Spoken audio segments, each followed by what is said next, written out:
Welcome to Organic Chemistry with Crip. This video continues to focus on introductory organic chemistry concepts that were referred to in general chemistry. Here we'll focus on theories associated with chemical structures.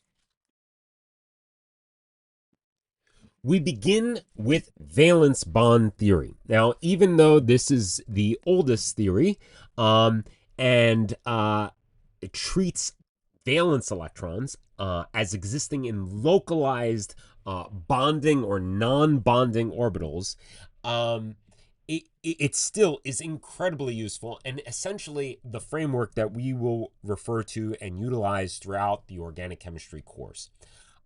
Valence bond theory is kind of the opposite of molecular orbital theory.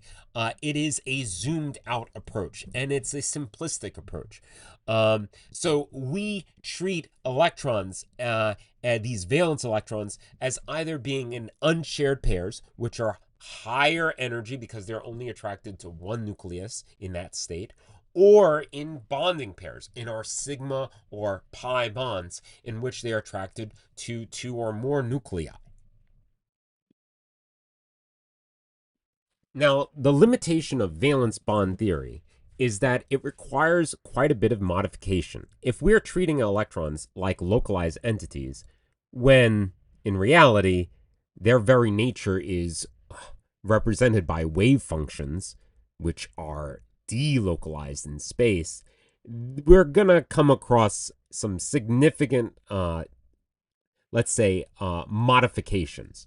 And so one of these modifications to the theory is resonance theory, in which a structure may not actually be represented best by just one, but by two or more multiple Lewis structures. And so it is important to note that in a resonance structure, electrons are not moving. Electrons are waves. And so in this case, for formate ion, that unshared pair that we're representing additionally on the negatively charged oxygen, right, forming a pi bond, that pi bond is not switching locations. It is actually existing in a conjugated system among three nuclei. Now, that does mean that that pi bond is a bit weakened, but overall the sigma bonds in that structure are strengthened. And so it's important to note that resonance, generally the more resonance you have, you're going to have greater overall stability. A further modification to valence bond theory is to consider how electrons will form the most stable state in a molecular structure. And if we consider the atomic electron configuration of carbon, we'd see that we have 1s2, 2s2, 2p2. And really, we have two electrons that are unpaired in the 2p orbital. That means if we were to try to form bonds in this atomic orbital representation, we could only form two bonds of equal energy. Now, if nature can form more bonds, more attractions, this is a more stable state, more attracted state. So consider that nature can excite one of those electrons in 2s to the 2p state. And so if we did that, now we have four electrons that are existing unpaired. So that means we can make four bonds now in that state, but they would not be of equal energy. So we excite the electron, yes, and now we can form four bonds. But if we were to just stay there, we'd have one bond of lower energy and three bonds of higher energy if we were to overlap with other orbitals. So what do we do now? Well, we make sense of what nature is doing and we hypothesize, and this is definitely supported by the reality of VSEPR theory, another theory that you would have encountered, that we will make four bonds of equal energy.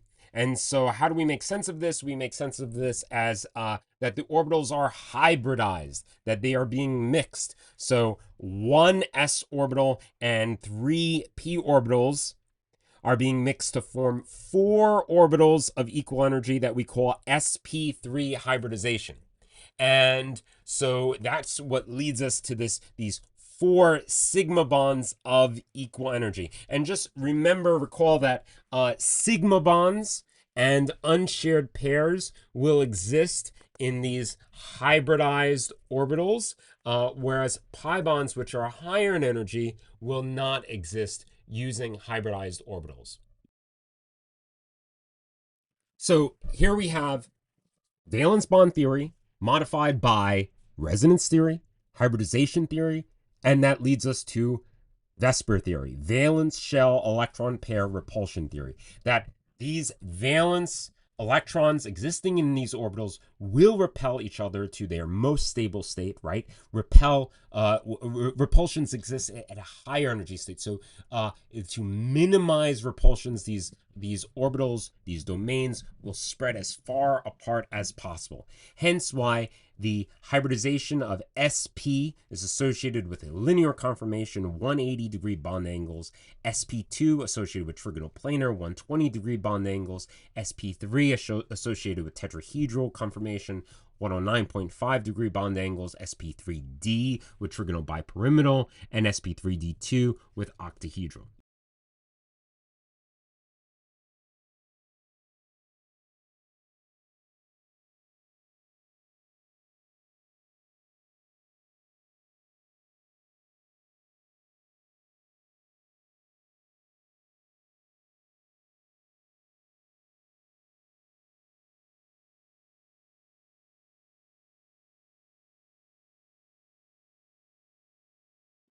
It's important to note that in terms of hybridization and electron geometries, in this course, organic chemistry course, since we're working with carbon, nitrogen, oxygen, these second energy level elements, really being very comfortable with sp, sp² and sp³ hybridization. These are the most common ones that you'll encounter. Perhaps when we start talking about backside attacks, we'll also refer to sp³d in terms of a transition state, but really these won't be utilized as frequently as sp, sp² and sp³.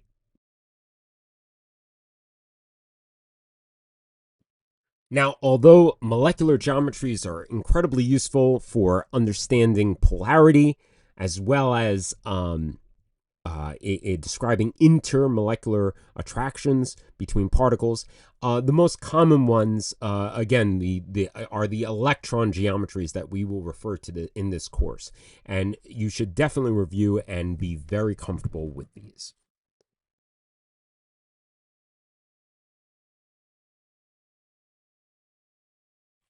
Now, the alternative to this zoomed out approach in valence bond theory, modified by resonance theory, hybridization theory, valence shell electron pair repulsion theory, is the more modern zoomed in approach of molecular orbital theory, which essentially considers every possible state of the electrons based upon the combination of their atomic orbitals within that molecule.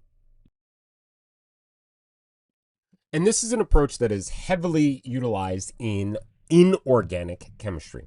Now, in our organic chemistry course, we may at times refer to this in terms of bond order and or certain dynamics in terms of electronic transitions when we get to some spectroscopy. But the important takeaway here, I think at this point, is to consider that this really is the reality, that all the atomic orbitals within a given molecule comprise possible constructive or destructive combinations. And those combinations follow the same Aufbau principle of building from lower energy, more stable, more attracted to higher energy states within that molecule.